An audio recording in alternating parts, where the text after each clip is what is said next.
ఆహ్వానం అనే ఈ కార్యక్రమంలోని సిద్ధపాటు అనే ఎపిసోడ్కి మీ అందరికీ స్వాగతం. ఈరోజు మనం ఎలా సిద్ధపడాలి, దేవుని రాకడ కొరకు ఆయన వచ్చే వరకు మనల్ని మనం ఎలా సిద్ధపరచుకోవాలి అనే విషయం గురించి ఈరోజు తెలుసుకుందాం. మన మధ్యలో మనకు ఆ విషయాలు తెలియజేయడానికి గాను పాస్టర్ మనురాజా గారు అలాగే పాస్టర్ సైమన్ పాల్ గారు ఉన్నారు. వాళ్ళని మనం వెల్కమ్ చేస్తూ తదుపరి కార్యక్రమంలోనికి వెళ్దాము. మీ ఇద్దరికి కూడా వెల్కమ్ అండి. పాస్టర్ గారు, మనకి దేవుని రాకడ అంటే రెండవ రాకడికి సంబంధించిన సిద్ధపాటు మనమందరం కూడా కలిగి ఉండాలి కదా. అసలు ఎట్లాంటి సిద్ధపాటు మనకు అవసరము, లేదా మనము ఎందుకని సిద్ధపడి ఉండాలనే విషయాలను తెలియజేస్తారా? తప్పకుండా అండి. యేసుక్రీస్తు ఈ లోకానికి రాబోతున్నారు అనేది మనందరికీ తెలుసు. దానికోసం ఎవరైతే సిద్ధంగా ఉంటారో వాళ్ళను మాత్రమే తీసుకువెళ్తాడని కూడా తెలుసు.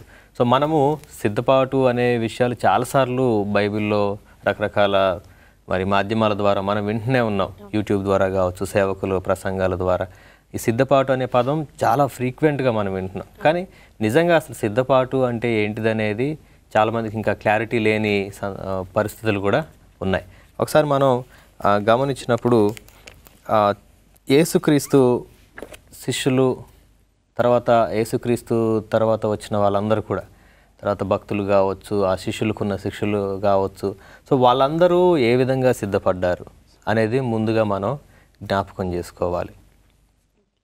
ఇప్పుడు మనకి ఈ ప్రస్తుతం ఉన్న క్రైస్తవ సమాజంలో అందరూ కూడా ఒక క్రైస్తవ విశ్వాసం అని అంటే ఏమనుకుంటున్నారంటే, యేసుక్రీస్తు దగ్గరికి వస్తే మేము ఆశీర్వదించబడతాం, యేసుక్రీస్తు దగ్గరికి వస్తే మేము దీవించబడతాం, తర్వాత గొప్పగా ఆశీర్వదించబడి మంచిగా సెటిల్ అయితే ఇదే సిద్ధపాటు అనుకుంటున్నారు.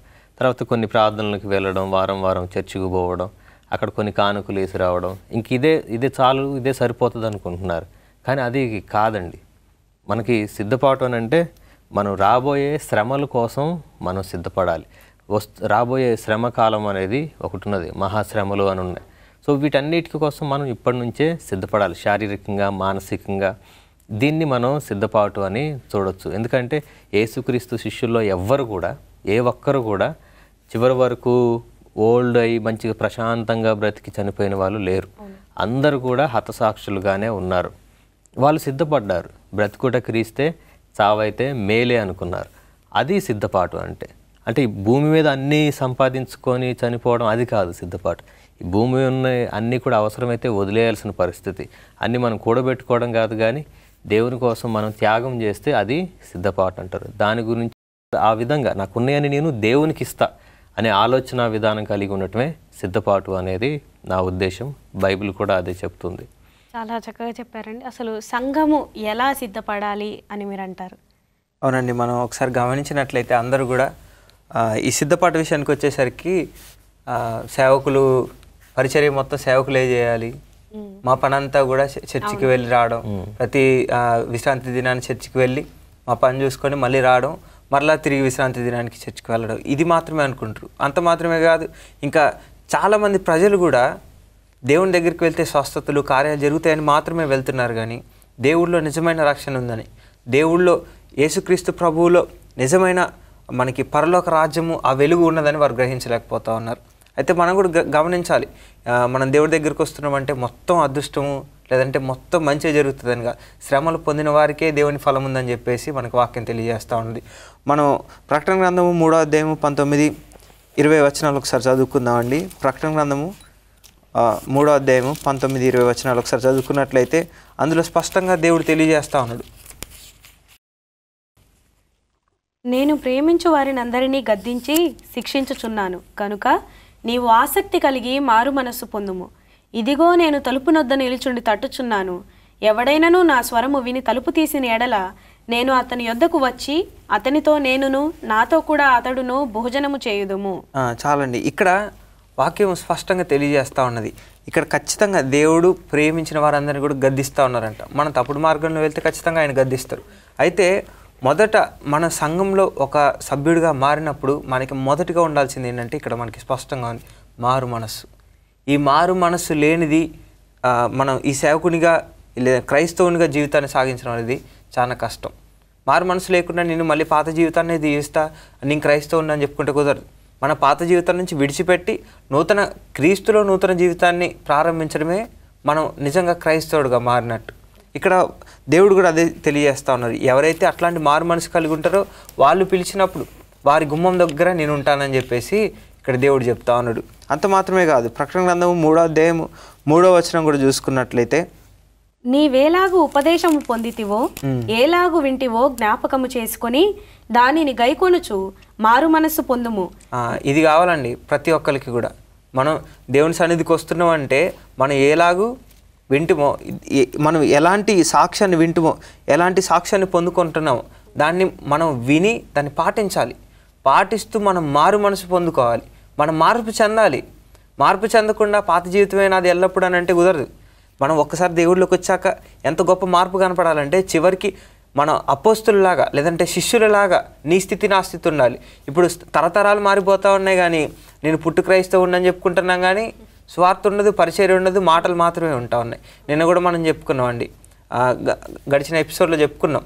ఏమనంటే ఈ మాటలు చెప్పే వాళ్ళు మాత్రమే ఉండకూడదు, క్రియ కూడా చేసి చూపించాలని చెప్పేసి. మన మాటలతోనే నేను క్రైస్తవుణ్ణి, నాకు ఇది తెలుసు అది తెలుసు, నాకు ఇంత వచ్చు అంత వచ్చు అంటే కుదరదు. మన క్రియ ద్వారా దాన్ని చేసి చూపించాలి. అప్పుడే మనం నిజంగా క్రీస్తులోకి మారు మనసు పొందుకొని మన మార్పులోకి నిజంగా మారినట్టు అర్థం చేసుకోవాలి. చాలా చక్కగా వివరించారండి. పాస్టర్ గారు మీరేమని చెప్పాలనుకుంటున్నారా? అవునండి, యేసుక్రీస్తులో కేవలం ఆశీర్వాదాల కోసం మాత్రమే ఈరోజు మనం వెతుకుతున్నాం.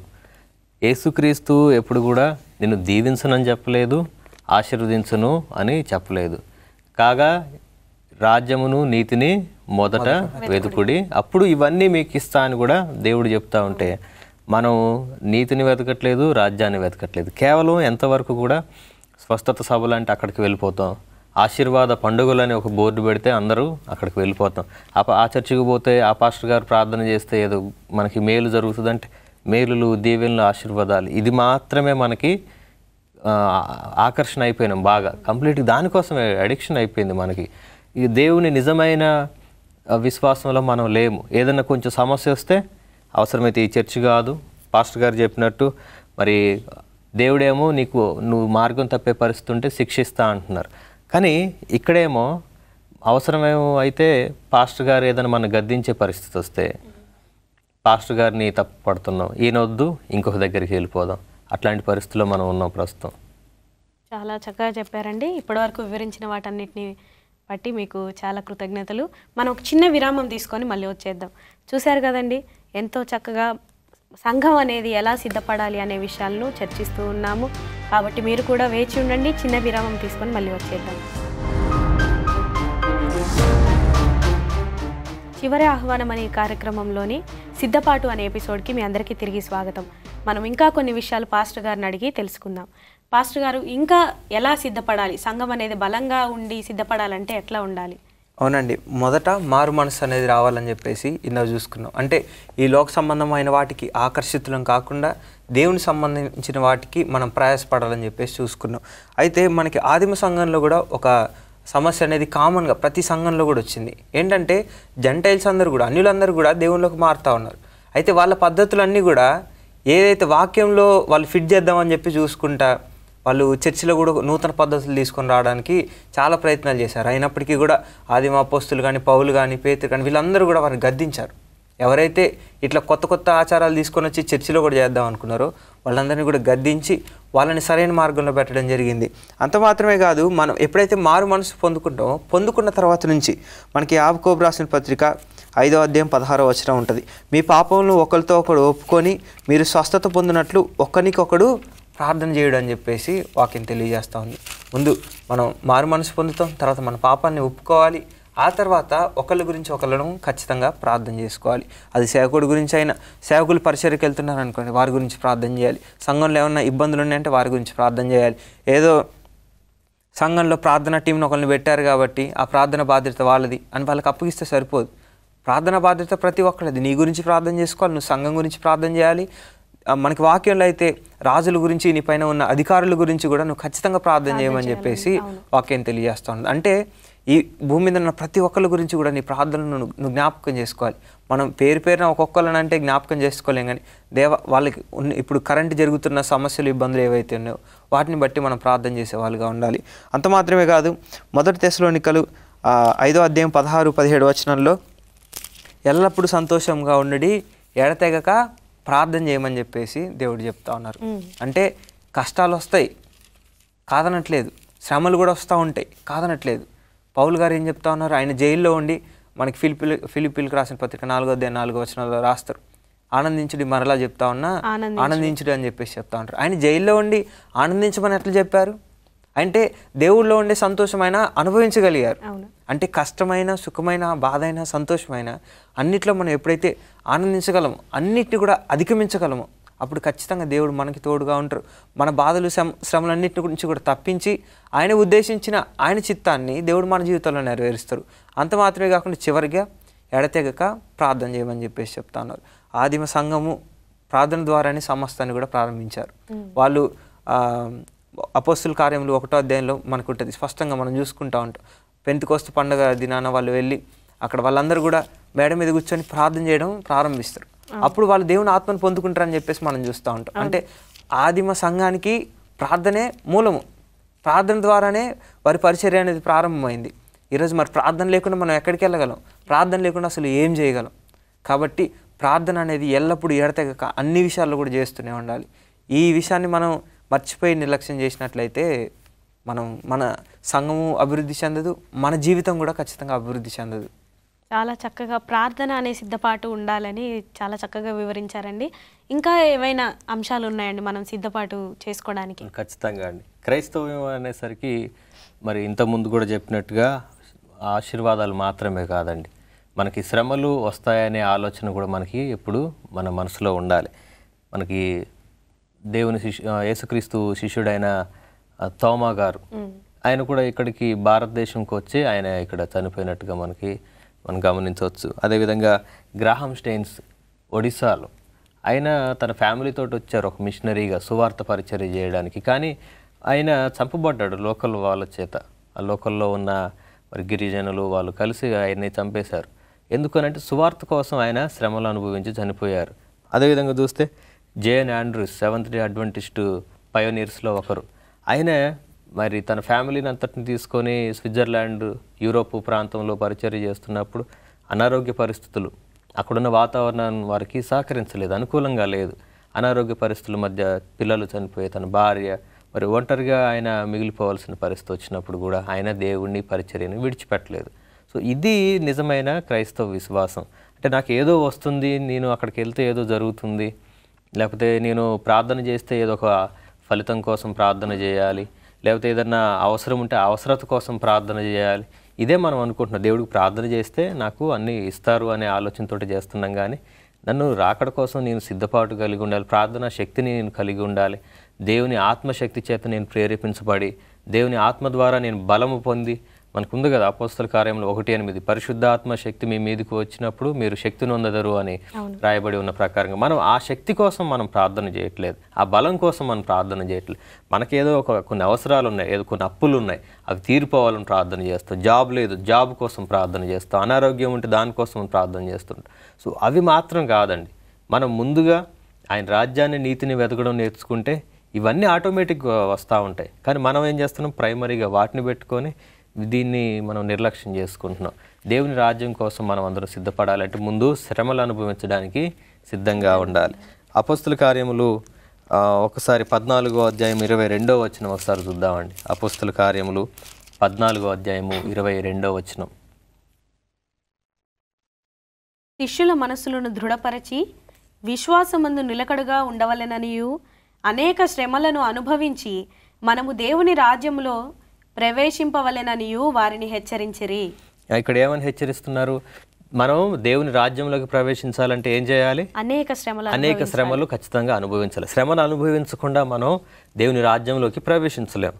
కంపల్సరీ మనం ఈ శ్రమలు అనుభవించడానికి మనల్ని మనం ప్రిపేర్ చేసుకోవాలి. అవి స్పిరిచువల్గా రావచ్చు, ఆత్మీయంగా కావచ్చు, ఫిజికల్గా కావచ్చు. అవి ఎట్లాంటి శ్రమలైనా సరే సువార్త నిమిత్తమై ఎటువంటి శ్రమ వచ్చినా మనం దాన్ని ఎదుర్కోవడానికి సిద్ధంగా ఉండాలి. ఇది దేవుడు కోరుకునే సిద్ధపాటు. చాలా చక్కగా వివరించారండి. అసలు ఎంతో గొప్పగా, అంటే మన పితరులు కానీ యేసుక్రీస్తు శిష్యులు కానీ వాళ్ళందరూ కూడా యేసుక్రీస్తు చూపించిన మార్గంలో నడిచారు. చాలా గొప్పగా వాళ్ళు ప్రార్థనా జీవితం కలిగి ఉన్నారు. ఆ తర్వాత వాళ్ళందరూ కూడా అనేక రకాల శ్రమలకి ఓర్చి వాళ్ళు సువార్తను చేసి ఈరోజు మనము ఇక్కడ నిలకడగా ఉన్నాము, దేవుని పరిచర్యలో ఉన్నామంటే వాళ్ళందరూ కూడా మనకు ఒక మాదిరిగా నిలిచారు. అట్లాంటి గొప్ప వివరణని మాకు ఇచ్చారండి మీరు. చాలా ధన్యవాదాలు. మనం చిన్న విరామం తీసుకొని మళ్ళీ వచ్చేద్దాం. చూశారు కదండి, ఎంతో చక్కగా మనం ఎలా సిద్ధపడాలి రెండవ రాకడకు అనే విషయాలను పాస్టర్ గారు వాళ్ళు చాలా చక్కగా వివరించారు. మనం కూడా ఇంకా దృఢంగా ఉండి, ఇంకా బలంగా ఉండి, ప్రార్థనలోనూ అలాగే విశ్వాసంలోనూ అలాగే ఇంకా రాబోయే శ్రమల కొరకు కూడా మనం సిద్ధపడి ఉన్నట్లయితే మనం కూడా దేవుని రాకడలో వారసులం అవుతామని చాలా చక్కగా వివరిస్తున్నారు. ఇంకా మరిన్ని విషయాలు తెలుసుకోబోయే ముందు చిన్న విరామం తీసుకొని మళ్ళీ కలుద్దాం. చివరి ఆహ్వానం అనే ఈ కార్యక్రమంలోని సిద్ధపాటు అనే ఎపిసోడ్కి మీ అందరికీ తిరిగి స్వాగతం. మరిన్ని విషయాలు మనం పాస్టర్ గారిని అడిగి తెలుసుకుందాం. పాస్టర్ గారు, అసలు అంత్యకాలంలో సంఘం అనేది ఎలా సిద్ధపడాలంటారు? అవునండి, మనకి ఈ చివరి దినాల్లో శ్రమలు ఇంకా అధికమవుతాయని చెప్పేసి దేవుడు వాక్యం తెలియజేస్తూ ఉన్నది. అంటే ఇందాక పాస్టర్ గారు చెప్పినట్టు మనం దీవెనల కోసం, ఆశీర్వాదాల కోసం ఆ దేవుడిని వెంబడించడం కాదండి. మనకి ఎలాంటి స్థితిలో ఉన్నా, ఇప్పుడు మంచి జరిగిన దేవుడు ఉన్నాడు, మంచి జరగకపోయినా దేవుడు ఉన్నాడు. మంచి జరిగినా యేసుక్రీస్తే నిజమైన దేవుడు, అక్కడ మనకి మంచి జరగలేదని మనం అనుకున్నప్పటికీ కూడా యేసుక్రీస్తే నిజమైన దేవుడు. మనం ఎప్పుడైతే వాక్యంలో ఉన్న పరమార్థాన్ని మనం అర్థం చేసుకోగలుగుతాము, ఈ శ్రమ చాలా చిన్నదే, ఈ శ్రమ తర్వాత వచ్చే దీవెన చాలా గొప్పది మనం గ్రహించాలి. మనం ఒకసారి 2 తిమోతి రాసిన పత్రిక 3వ అధ్యాయం 1-5 వచనాల వరకు చదువుదాం. అందులో స్పష్టంగా మనకి అనేక విషయాలు అనేవి ఉన్నాయి. అంత్యదినములలో అపాయకరమైన కాలము వచ్చునని తెలుసుకొనుము. ఎలాగనగా శిష్యులు స్వార్థప్రియులు, ధనాపేక్షులు, బింకములాడువారు, అహంకారులు, దూషకులు, తల్లిదండ్రులకు అవిధేయులు, కృతజ్ఞత లేనివారు, అపవిత్రులు, అనురాగరహితులు, అతి ద్వేషులు, అపవాదకులు, అజితేంద్రియులు, క్రూరులు, సజ్జన ద్వేషులు, ద్రోహులు, మూర్ఖులు, గర్వాంధులు, దేవుని కంటే సుఖానుభవం ఎక్కువగా ప్రేమించువారు, పైకి భక్తిగల వారి వలె ఉండియు దాని శక్తిని ఆశ్రయించువారునై యుందురు. ఇట్టి వారికి విముఖుడవై ఉండుము. ఇక్కడ దేవుడు స్పష్టంగా తెలియజేస్తా ఉన్నారు. మొదట ఇట్లా ఎవరు ఉంటారంట, దేవుడి శిష్యులే ఉంటారని చెప్పేసి చెప్తున్నారు. అంటే క్రైస్తవునని చెప్పుకొని దేవుడి బాటలను నడుస్తున్నని చెప్పుకొని ఉంటున్న వారే ఈ స్థితిలో చివరి దినాల్లో మారబోతా ఉన్నారు. అయితే శ్రమ మన మీదకి, శోధన ఎంత దారుణంగా వస్తుందో మనం గ్రహించాలి. అయితే ఇలాంటి స్థితిలో నువ్వు నేను ఉన్నామని మనం అనుదినం పరిశీలించుకోవాలి. ఇలాంటి వాళ్ళు ఎవరైనా ఉంటే వాళ్ళకి దూరంగా ఉండమని చెప్పేసి కూడా వాక్యం తెలియజేస్తూ ఉన్నది. ప్రేమ చూపించలేమంట, సుఖాన్ని, దేవుని కన్నా ఎక్కువ సుఖాన్ని మనం ఆశ్రయిస్తూ ఉంటామంట. నాకు సుఖమే కావాలి, నాకు దేవుడు వద్దు, దేవుడితో ఉంటే శ్రమ ఉంటుంది కాబట్టి నాకు దేవుడు వద్దు అని చెప్పేసి వెళ్ళిపోతూ ఉంటారు. అందుకనే ఎక్కువ మంది ఎక్కడైతే ఎక్కువ దీవెన ఆశీర్వాదాలు వస్తాయనంటే, అంటే దీవెన ఆశీర్వాదం పొందుకుంటాం అంటే మనం సుఖాన్ని పొందుకున్నారంటే, శ్రమలు వస్తాయనంటే అక్కడికి ఒక్కళ్ళు కూడా రారు. అందుకనే దేవుడు చెప్తా ఉన్నారు, ఈ సుఖాన్ని ఎక్కువ ఎవరైతే కోరుకుంటారో వాళ్ళకి దూరంగా నువ్వు ఉండని చెప్పేసి చెప్తా ఉన్నారు. క్రూరులు అంటారా, తల్లిదండ్రులని ద్వేషిస్తూ ఉంటారు, తర్వాత ప్రేమ ఉండదు, తర్వాత న్యాచురల్ ఎఫెక్షన్ అనేది అసలు వాళ్ళలో ఉండదని చెప్పేసి చెప్తా ఉన్నారు. ఒకవేళ ఇవి మనలో ఉన్నట్లయితే మనం కూడా మనల్ని మార్చుకోవాలి. రాకడ దినాలు కాబట్టి ఒకవేళ ఈ క్వాలిటీస్ అన్ని మనలో ఉన్నట్లయితే మనం కూడా విడిచిపెట్టబడతాం. ఒకవేళ ఇలాంటి క్వాలిటీస్ ఎవరిలోనైనా ఉన్నట్లయితే దేవుడు వాక్యం సెలవిస్తూ ఉన్నది, ఒకరి గురించి ప్రార్థన చేసుకుంటూ, గద్దించుకుంటూ మనం మారు మనసు కలిగి ప్రార్థన చేసుకోవాలని చెప్పేసి కూడా వాక్యం తెలియజేస్తూ ఉన్నది. అంత మాత్రమే కాదు, 2 పేతురు 3వ అధ్యాయము 3-4 వచనాల్లో చూసుకున్నట్లయితే అహంకారులు వచ్చి దేవుడు ఇంకా లేడా అని చెప్పేసి అడుగుతారని చెప్పేసి ఉంది. అంటే దేవుడు ఇంకా రాలేదా, దేవుడు ఇంకెప్పుడు వస్తాడు, నువ్వు చెప్పినావు కదా ఇన్ని రోజులు దేవుడు వస్తాడని చెప్తా ఉన్నావు కదా, ఇంకా రాలేడేది దేవుడు అని చెప్పేసి మనల్ని వచ్చి అవమానపరిచే విధంగా మాట్లాడుతూ ఉంటారు. ఇవన్నీ కూడా మనం భరించడానికి సిద్ధంగా ఉండాలి. మన బాధ్యత ఏంటంటే స్వార్థను ప్రకటించడానికి, మనం ఈ చివరి ఆహ్వానాన్ని అందరికీ తెలియజేయడానికి మనం ప్రయాసపడాలి. ఈ ఆహ్వానాన్ని ఎంతమంది అయితే అందుకుంటారో వాళ్ళందరూ కూడా ధన్యతను పొందుకున్నట్టయితే, ఎంతమంది అయితే అందుకోకుండా ఇట్లా దూషించారు వాళ్ళందరి గురించి దేవుడు చూసుకుంటాడు, మనకు అవసరం లేదు. ఆయన ఎలాంటి శిక్షణ వాళ్ళకి ఇవ్వాలో అదంతా కూడా సిద్ధపరిచించారు. కానీ మన ప్రయాస, మన భారం అంతా కూడా దేవుని పరిచయం చేయడం, ఆయన చివరి ఆహ్వానాన్ని అందరికీ అందించడమే. చాలా చక్కగా చెప్పారండి. పాస్టర్ గారు మీరేమన్నా చెప్తారా? అవును, ఇక్కడ మనము గమనించినప్పుడు చాలా మనకి శ్రమలు అనగానే ఇబ్బందులు అనే ఆలోచనే ఉంటుంది. ఇక్కడ శ్రమలు అంటే ఇబ్బందులు మాత్రమే కాదు, సాతాను ద్వారా వచ్చే సుఖాలు కూడా శ్రమలే మనకి. ఎందుకంటే సాతాను మనకి మొదటి నుంచి గమనించినప్పుడు అవ్వని మోసం చేసిన విధానం, ఆమెనేం కొట్టలేదు తిట్టలేదు, ఆమెకు ఒక పండు ఆశ చూపించి అది తింటే బాగానే ఉండొచ్చు టేస్ట్.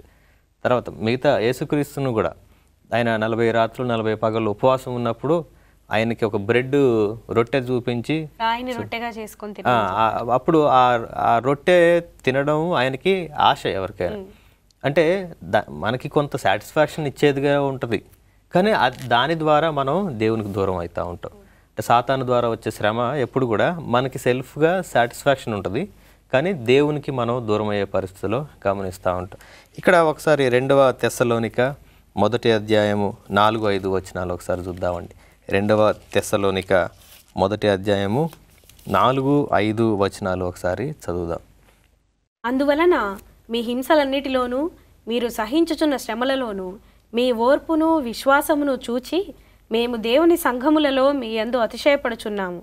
దేని కొరకు మీరు శ్రమపడుచున్నారో ఆ దేవుని రాజ్యమునకు మీరు యోగ్యులని ఎంచబడి బడిన నిమిత్తము మీరిట్లు ఓర్చుకొనుట దేవుని న్యాయమైన తీర్పునకు స్పష్టమైన సూచన అయి ఉన్నది. చూసాం కదండి, మనకి 2వ తెస్సలోనిక 1వ అధ్యాయము 4-5 వచనాల్లో ఓర్పు సహనం గురించిన మాటలు మనకి పదే పదే కనిపిస్తున్నాయి. అంటే క్రైస్తవులమైన మనకి ఈ సమయంలో ఈ అంత్య దినాల్లో మనకు కావాల్సింది ఓర్పు. ఎందుకనంటే ఈ మధ్యకాలంలో మనకి ఏదైనా కానీ ఇన్స్టెంట్గా కావాలని మన ఆలోచన విధానం అంతా కూడా వెంటనే స్పాట్లో దొరికే వాటి కోసం మనం బాగా అలవాటు పడిపోయాం. ఈవెన్ మనం వాడుతున్న అప్లికేషన్స్, రకరకాల అప్లికేషన్స్ ద్వారా మొబైల్లో ఆర్డర్ చేస్తే వెంటనే కూరగాయల దగ్గర నుంచి బ్రేక్ఫాస్ట్, లంచ్ అన్నీ కూడా విదిన్ మినిట్స్లో ఇంటికి వచ్చేస్తున్నాయి. సో ఇన్స్టాంట్గా దొరికే వాటి కోసం మనం అలవాటు పడిపోయాం. దేవుని ఆశీర్వాదాలు కూడా ఇన్స్టాంట్గా కావాలనుకుంటున్నాం. సో అది కరెక్ట్ కాదు. సో మనం కావాల్సింది దేవుని ఓర్పు. దేవుని కోసం మనం కొన్ని శ్రమలైనా సరే నేను అనుభవిస్తా అనే ఆలోచన మనకు ఉండి, మనం ఇంకా కొంత ఆలస్యమైనా సరే, దేవుని రాకడ ఆలస్యమైతున్నా సరే ఓర్పు సహనం కలిగి మనం ఎదురు చూడాలి. చాలా చక్కగా వివరించారండి. మీ ఇద్దరికి కూడా ప్రత్యేకమైన ధన్యవాదాలు. చూశారు కదండి, ఎంతో చక్కగా మనం ఈ అంత్యకాలంలో ఎలా సిద్ధపడాలి, మనల్ని మనం ఎలా సిద్ధపరచుకోవాలి, మనకి శ్రమలు, ఇబ్బందులు, బాధలు అన్నీ వచ్చినా కానీ మనం ఎప్పుడైతే నిలబడతామో అప్పుడు మాత్రమే ఆయన రాజ్యంలో పాత్రలమని మనం ఇప్పటిదాకా కూడా తెలుసుకున్నాం. నిజంగా అట్లాంటి సిద్ధపాటు మనం అందరం కూడా కలిగి ఉన్నప్పుడు ఆయన రాజ్యంలో దేవుడు మనకిచ్చిన ఆహ్వానంలో మనం కూడా పాత్రలం అవుతామని నేను నమ్ముతున్నాను. దాన్ని బట్టి దేవుడు మనల్ని అందరినీ కూడా దీవించును గాక.